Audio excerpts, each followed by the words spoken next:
guys, in today's review we'll be on some Dapol rolling stock. And this Dapol rolling stock is, I believe, the LMS ventilation van, if my facts correct. If not, it's the Great Western one, but I'm 99% sure it's the LMS one. It's definitely a ventilation van. And as you can tell, these three here have unusual liveries.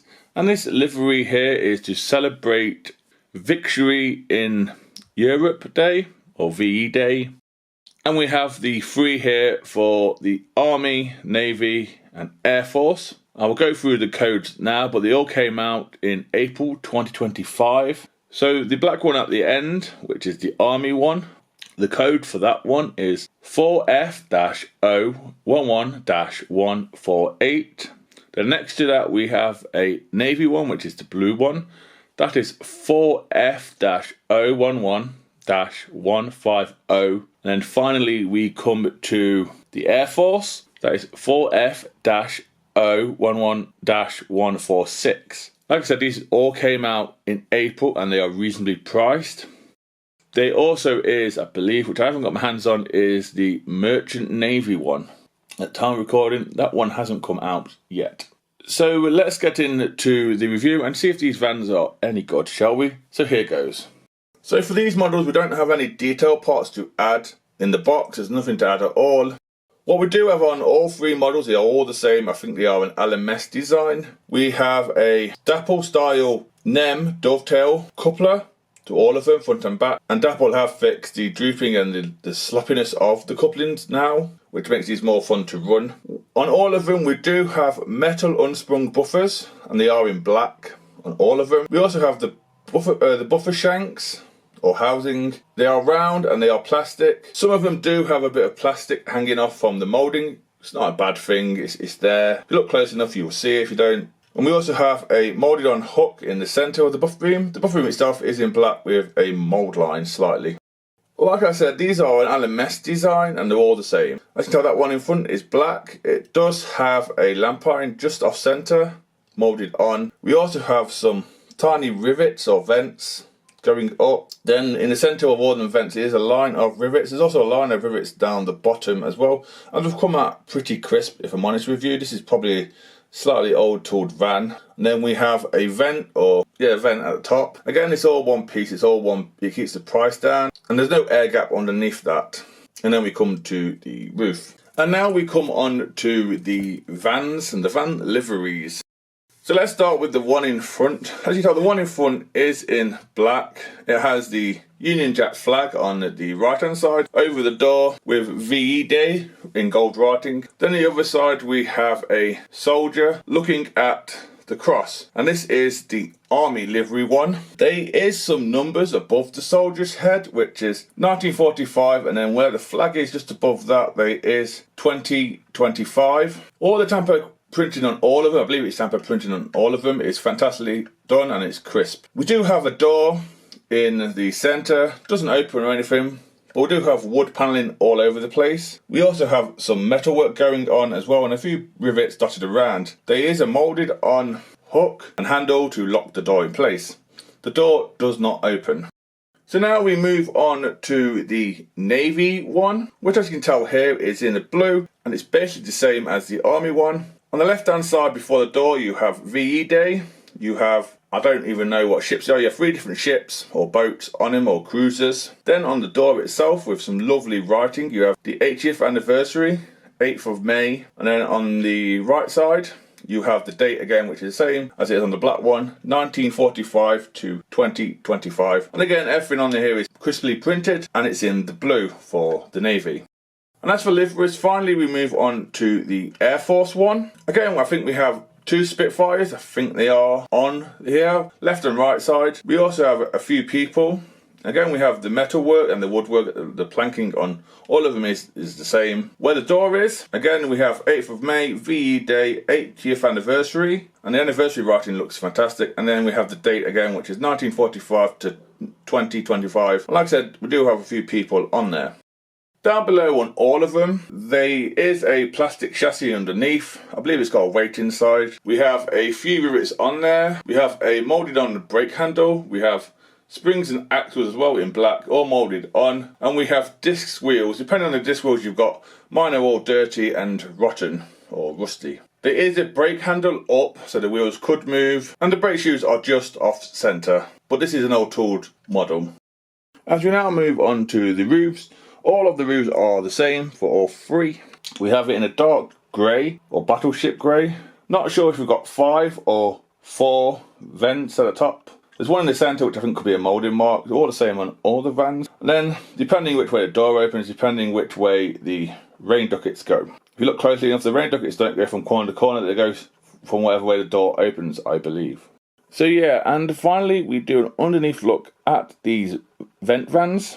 As you may have guessed by now, they're all exactly the same. We do have the NEM dovetail pockets applied to all of the vans. We also have 4 holes which make sure the body clips onto the chassis. There's a screw in the centre which I believe holds the weight, and it says they are made in Wales and they are Dapol limited. We do have a moulded on handbrake with some support beams for the brake shoes. The brake shoes themselves sort of do line up with the wheels just, but it's not really off-putting. When they're going around, you're going to notice probably not. The only downside that I can find, and I find this with a lot of Dapol stuff, is the wheels. Like I said, these are 3-spoked wheels or 3-disc wheels, and all of mine, including my Dad's Army stuff, all have marks, scuffs and rust marks all over the axles and wheels, and some are even completely dirty. That's the only downside I have with Dapol wheels, but failing that, they do the job to go around the track. So yeah guys, that's it on the tracks. Like I normally do with my rolling stock reviews, it's a coupling test. They should all match up, and this should also match up to the plank wagon that's next to it. Again, it's another Dapol one, and the front coupling is going to be a Hornby one from a Battle of Britain class. So here goes, let's see if they can do it.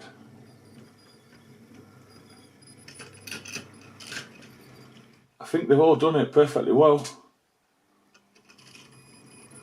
Yeah, no issues there at all. Enjoy the running session and I'll see you at the end.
So yeah guys, that's the end of the running session and the review on these Dapol VE Day LMS ventilation fans. Before I give my price and opinion, I'll tell you what was pulling the train, which was a Hornby Battle of Britain class from around the 2000, and this one was 34051 Winston Churchill. It's a preserved model, and it just made sense being a VE Day rolling stock. Why not run Winston Churchill? The other rolling stock was, again, some Dad's Army stuff from Dapol or Tom Marshall, Buckley Kelly. We've got Hodges, Jones and a coal wagon. They were all Dad's Army. And then at the end, because it's a preserved loco, I thought I would run a South Eastern Chatham Railway, sticking with the southern region. Dance-Up brake van by Bachmann, maybe Winston Churchill's at a preserved line or something like that, and it's just on an exhibition run. So before I give my opinion, I will give you the price. And as far as I'm aware, the price from Dapol or Model Shop are the same for one of these, and it is £15.20, I believe. If you want to get weathered version, they do weathered versions, I think you're talking £16 or £17 for them. They also do an N-gauge one. I think they are the same ones, but N-gauge. And they also do an O-gauge one. Again, it's the 3, it could even be the 4. I think the O-gauge are Great Western ones. Like I said before, there is a Merchant Navy one out there, but at the time of recording, I haven't seen it, so I just got the 3. So, my opinion now on these vans by Dapol.